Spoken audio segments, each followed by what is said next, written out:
Assalamualaikum warahmatullahi wabarakatuh. Selamat datang di video presentasi saya. Yang saya hormati Bapak Muhammad Farhan SPDI, Shum MPDI, selaku dosen pengampu mata kuliah Sejarah Pendidikan Islam, serta teman-teman sekalian yang saya banggakan. Pertama-tama, marilah kita panjatkan puji dan syukur kehadirat Allah Subhanahu wa Ta'ala, karena atas limpahan rahmat, taufik, dan hidayahnya, kita dapat berkumpul dan melaksanakan presentasi pada kesempatan hari ini dalam keadaan sehat walafiat. Perkenalkan, nama saya Aurora Husnanadia dari Program Studi Pendidikan Agama Islam, Fakultas Agama Islam, Universitas Sultan Agung Semarang, tahun 2024-2025. Pada kesempatan ini, saya akan mempresentasikan materi yang berjudul Sejarah Pendidikan Islam pada Zaman Kekhalifahan Abbasiyah. Harapan saya, penjelasan yang saya sampaikan dapat menambah wawasan dan memberikan gambaran mengenai perkembangan pendidikan Islam pada masa tersebut. Baik, tanpa berlama-lama, izinkan saya memaparkan materi. Selanjutnya, pada slide ini, saya akan menyampaikan garis besar materi yang akan saya bahas pada presentasi hari ini. Yang pertama, saya akan membahas sejarah berdirinya dinasti Abbasiyah.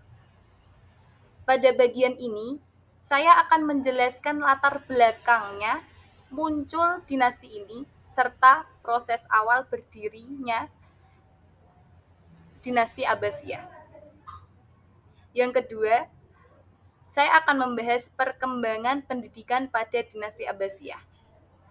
Di bagian ini, saya akan membahas bagaimana pendidikan berkembang pesat pada masa tersebut, termasuk lembaga-lembaga pendidikan yang muncul.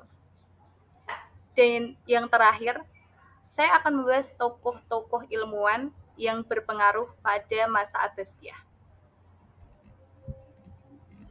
Baik, untuk memulai, mari kita masuk ke pembahasan yang pertama, yaitu sejarah berdirinya dinasti Abbasiyah.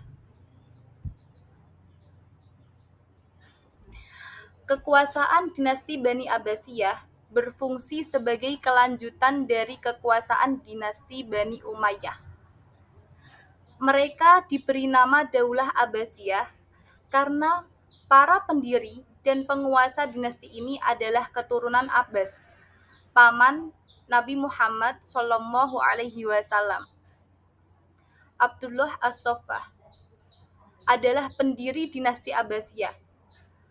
Kekuasaan Bani Abbasiyah berlangsung selama 5 abad yang amat panjang, mulai dari tahun 750 hingga 1258 Masehi. Ada 2 strategi berdirinya dinasti Abbasiyah. Strategi yang pertama, dengan sistem mencari pendukung dan penyebaran ide secara rahasia. Hal ini sudah berlangsung sejak akhir abad pertama Hijriah yang bermarkas di Syam dan tempatnya di Al-Hamimah. Strategi yang kedua dilanjutkan dengan terang-terangan dan himbauan-himbauan di forum-forum resmi untuk mendirikan dinasti Abbasiyah, berlanjut dengan peperangan melawan dinasti Umayyah. Dinasti Abbasiyah mencapai puncaknya pada zaman Khalifah Harun ar-Rasyid pada tahun 786 hingga 809 Masehi dan putranya Al-Ma'mun pada tahun 813 hingga 833 Masehi.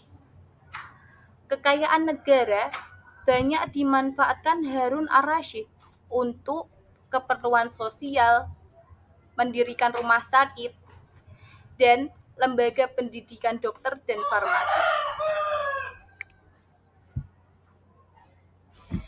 Selanjutnya, saya akan masuk ke pembahasan yang kedua, mengenai perkembangan pendidikan pada dinasti Abbasiyah.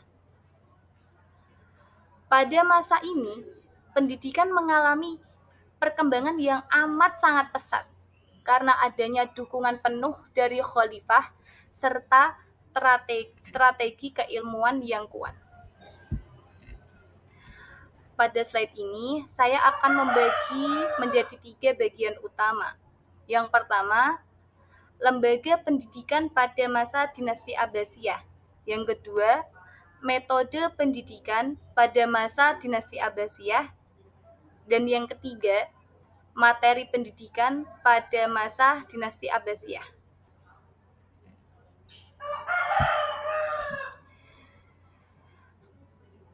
Yang pertama, kita akan masuk ke lembaga pendidikan pada masa dinasti Abbasiyah. Yang pertama ada kutab. Kutab atau maktab berasal dari kata dasar kataba, yang berarti menulis atau tempat menulis. Kutab merupakan salah satu lembaga pendidikan yang sudah ada sejak masa Rasulullah SAW. Ini adalah lembaga pendidikan tingkat dasar yang mengajarkan keterampilan membaca dan menulis. Kemudian, programnya berkembang untuk meliputi pengajaran Al-Quran dan pengetahuan dasar agama Islam, seperti tata cara berwudu, sholat, puasa, dan sebagainya. Yang kedua, pendidikan di istana, biasa disebut dengan kurhur. Kurhur muncul karena paradigma para penjabat yang memiliki anak di istana bahwa tujuan pendidikan untuk mempersiapkan anak agar dapat menjalankan tugasnya dengan baik ketika sudah dewasa.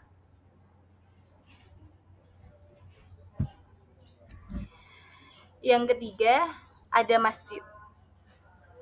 Guna masjid bukan hanya untuk ibadah saja, juga berperan untuk pusat aktivitas pembelajaran serta kebudayaan. Selain sebagai tempat ibadah dan pusat pendidikan, masjid juga berfungsi sebagai tempat penyimpanan koleksi kitab dan buku. Yang keempat, rumah ulama. Meskipun termasuk kategori lembaga pendidikan yang bersifat informal, rumah ulama ini di era dinasti Abbasiyah telah menjadi tempat belajar bagi para murid yang ingin belajar ilmu pengetahuan. Salah satu contohnya adalah rumah Ibnu Sina yang digunakan untuk mempelajari ilmu medis, serta rumah Abi Sulaiman yang digunakan untuk menekuni ilmu filsafat, serta ilmu mantik dan lain sebagainya. Yang kelima, ada toko buku yang biasa disebut Al-Hawarid Al-Waridin. Pada masa dinasti Abbasiyah, toko buku telah berkembang dengan sangat pesat sekali. Pada masa itu, toko buku bukan hanya sebagai sebuah tempat melakukan akad jual beli, namun lebih dari toko buku menjadi sebuah lembaga pendidikan yang di dalamnya banyak dilakukan kegiatan ilmiah. Selanjutnya, ada perpustakaan.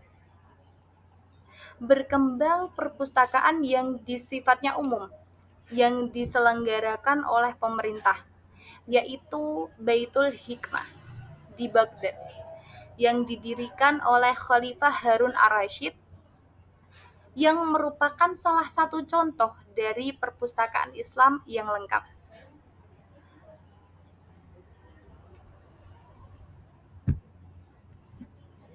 Selanjutnya, ada salun kasusastraan.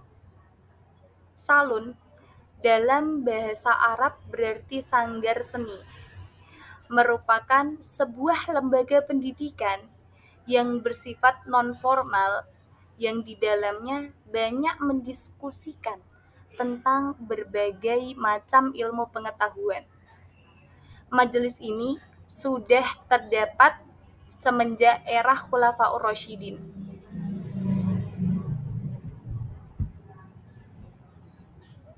Selanjutnya, ada observatorium. Observatorium merupakan sebuah tempat yang seringkali diadakan kajian-kajian atau diskusi ilmiah tentang ilmu pengetahuan serta filsafat Yunani. Para ilmuwan yang ada di era itu melaksanakan studi serta observasi di observatorium tersebut. Selain membahas tentang filsafat, di dalam observatorium itu juga digunakan untuk pusat pembelajaran tentang ilmu astronomi. Ada juga untuk mempelajari ilmu kedokteran secara praktis.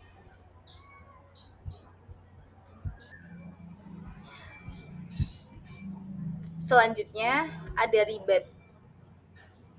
Fungsi ribet sebagai lembaga pendidikan, terutama bagi mereka yang ingin memperdalam ilmu agama. Di dalamnya terdapat ritual ibadah seperti biasanya, serta kegiatan mempelajari ilmu-ilmu agama, berzikir, dan membaca wirid. Sebenarnya, ribet bukanlah sebuah lembaga pendidikan, melainkan sebuah sarana yang digunakan untuk bertahan dari serangan musuh. Biasanya, di sekitar ribet dibangun sebuah menara yang berfungsi untuk mengawasi atau mengintai musuh. Namun, seiring berjalannya waktu, ribet digunakan untuk media berzikir dan membaca wirid. Yang terakhir, ada rumah sakit. Pada masa Abbasiyah, rumah sakit didirikan sebagai institusi medis penting, terutama setelah dibangunnya yang pertama di Baghdad oleh Khalifah Harun ar-Rasyid. Rumah sakit ini dilengkapi dengan fasilitas seperti apotek, perpustakaan medis, dan ruang kuliah, serta menjadi pusat pelatihan bagi dokter.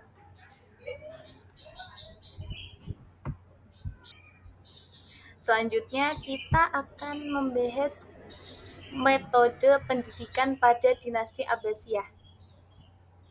Metode pendidikan pada dinasti Abbasiyah dibagi menjadi 3, yaitu metode lisan, metode menghafal, dan metode tulisan. Yang pertama, metode lisan. Metode lisan berupa dikte, ceramah, qiraah, dan diskusi.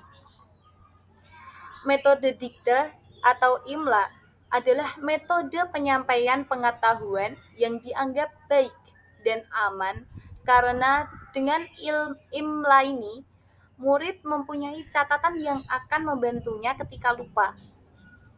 Metode ceramah disebut juga metode al-sama, sebab dalam metode ceramah, guru menjelaskan isi buku dengan hafalan, sedangkan murid mendengarkannya.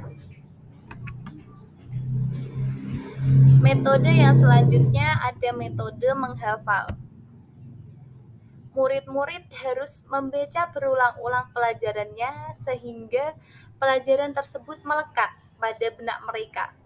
Sebagaimana dijelaskan oleh Imam Hanafi, seorang murid harus membaca satu pelajaran berulang kali sampai dia menghafalnya.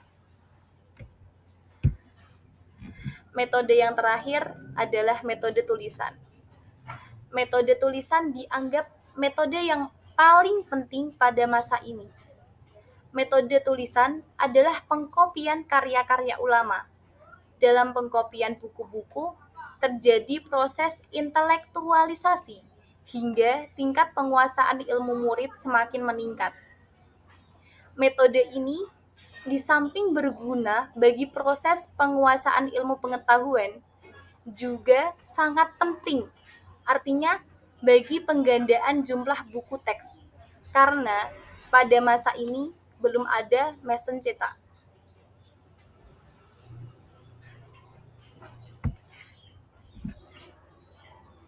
Selanjutnya, kita akan membahas materi pendidikan pada dinasti Abbasiyah. Materi pendidikan pada dinasti Abbasiyah dibagi menjadi dua, yaitu materi ijbari dan materi ikhtiyari. Materi pelajaran ijbari atau materi yang bersifat wajib ialah Al-Quran, sholat, doa, sedikit ilmu nahwu, dan bahasa Arab. Maksudnya, yang dipelajari baru pokok-pokok dari ilmu nahwu tersebut, dan bahasa Arab belum secara tuntas dan detail. Yang kedua, materi ikhtiyari. Materi materi ikhtibari. Materi ikhtibari yang bersifat pilihan ialah berhitung semua ilmu nahwu dan bahasa Arab, maksudnya nahwu yang dipelajari secara tuntas dan detail.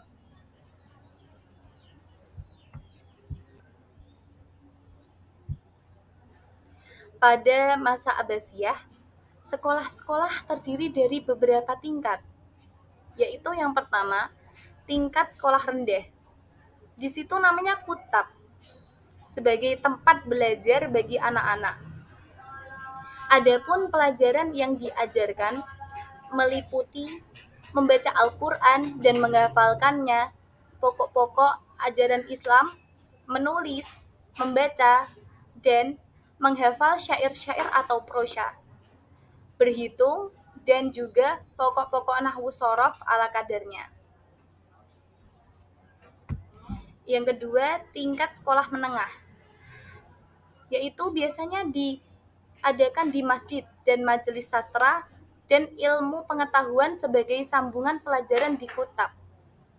Adapun pelajaran yang diajarkan meliputi Al-Quran, bahasa Arab, fikih, tafsir, hadis, nahwu, shorof, balaghah, mantik, falak, sejarah, ilmu alam, kedokteran, dan juga musik.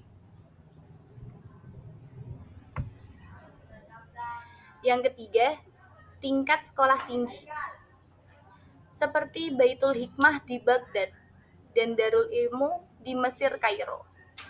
Pada tingkatan ini, umumnya perguruan tinggi terdiri dari dua jurusan, yaitu jurusan ilmu agama dan bahasa Arab, serta kesastraannya, dan jurusan ilmu hikmah atau filsafat.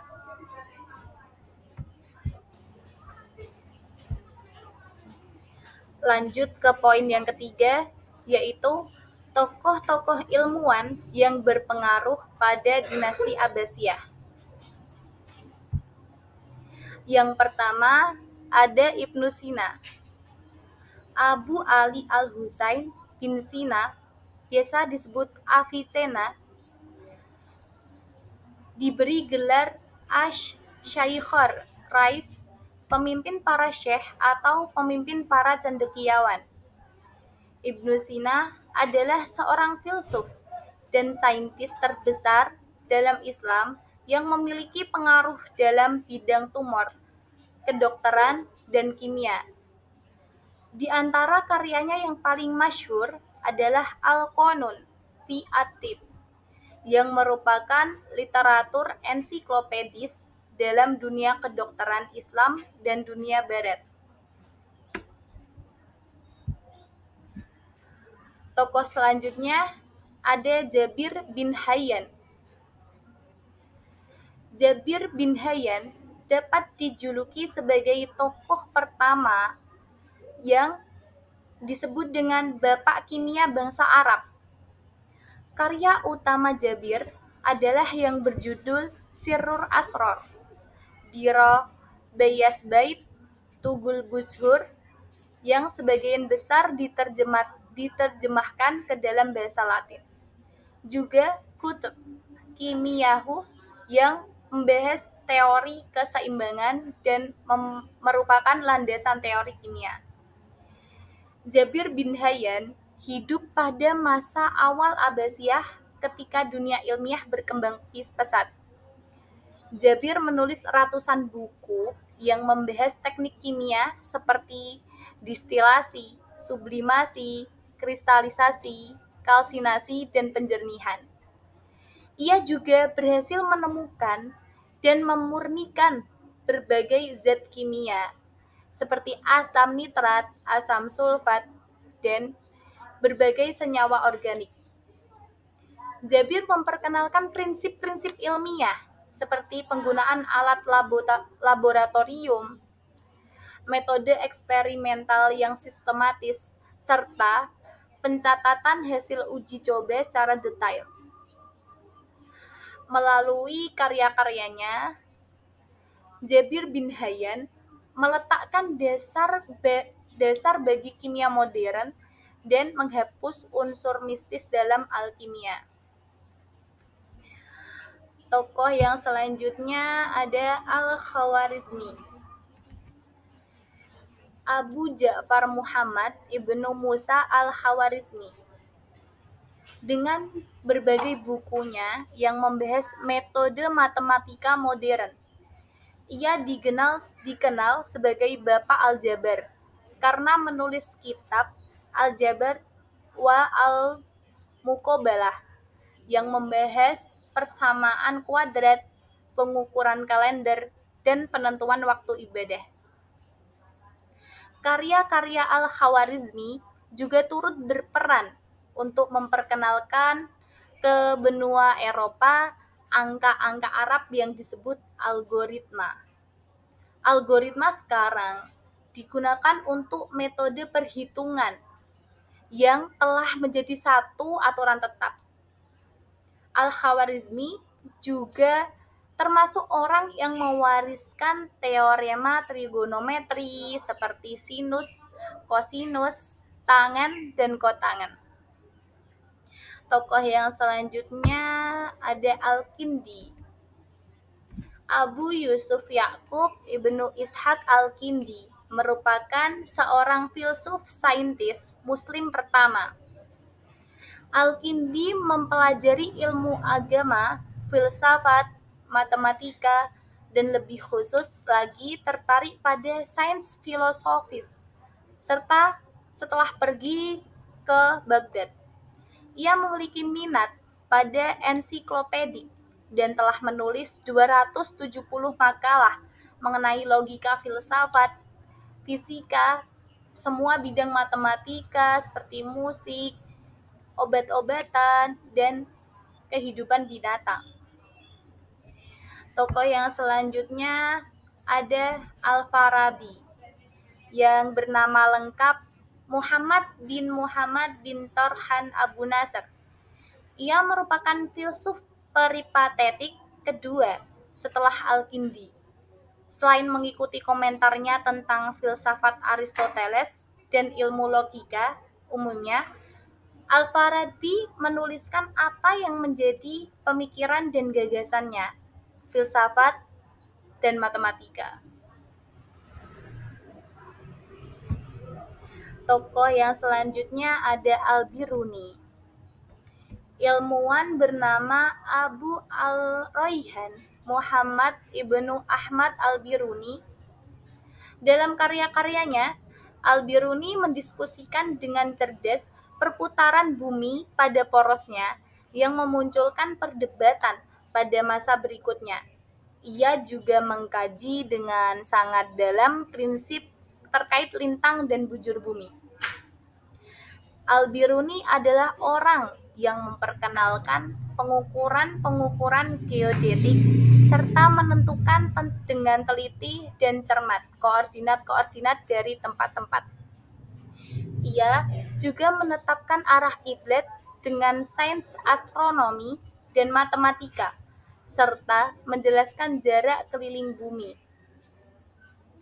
Di antara hasil temuannya adalah penjelasan tentang cara kerja mata yang melalui prinsip hidrostatis. Ia menyatakan sebab-sebab kelainan mata seperti rabun dekat, rabun jauh, rabun ganda, silau, dan teori mengenai melihat dua rabun dan sebagainya. Tokoh yang selanjutnya, ini tokoh yang terakhir ya, ada Ibnu Haizam, yang bernama lengkap Abu Ali Al-Hasan Ibnu Al-Haizam. Ibnu Haizam merupakan seorang ilmuwan dalam bidang matematika, astronomi, dan fisika. Namun, prestasi terbesarnya adalah dalam bidang fisika. Optik Al-Manazir adalah karya terbaik pada zaman klasik Islam dalam bidang optik. Al-Manazir merupakan teori geometrik cahaya atau teori cahaya sebagai objek titik.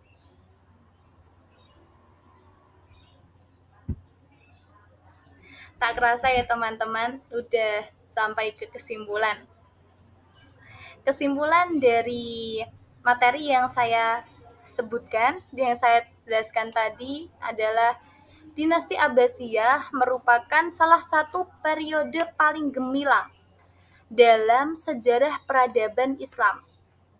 Pada masa ini, perkembangan ilmu pengetahuan, pendidikan, dan kebudayaan mencapai puncak kejayaannya. Perkembangan pendidikan pada masa Abbasiyah sangat pesat dan melahirkan beragam lembaga pendidikan, beragam metode pembelajaran, begitu pula materi pembelajaran.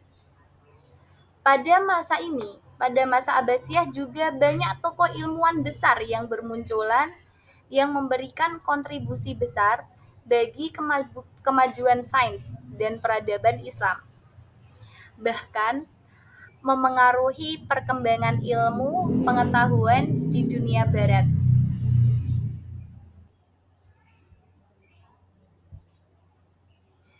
Terima kasih.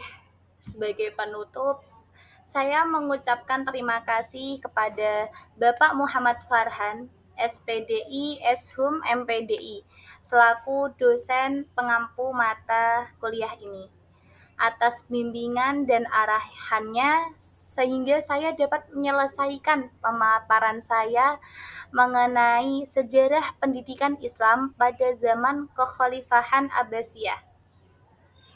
Melalui penjelasan ini, saya berharap kita semua dapat memahami bagaimana sistem pendidikan pada masa Abbasiyah berkembang pesat, mulai dari lembaga-lembaga keilmuan, peran para ilmuwan, hingga kontribusinya dalam memajukan peradaban Islam. Saya menyadari bahwa presentasi ini masih jauh dari kata sempurna. Oleh karena itu, saya sangat terbuka terhadap kritik dan saran demi perbaikan yang lebih baik ke depannya. Terima kasih atas perhatian dan waktu yang telah diberikan.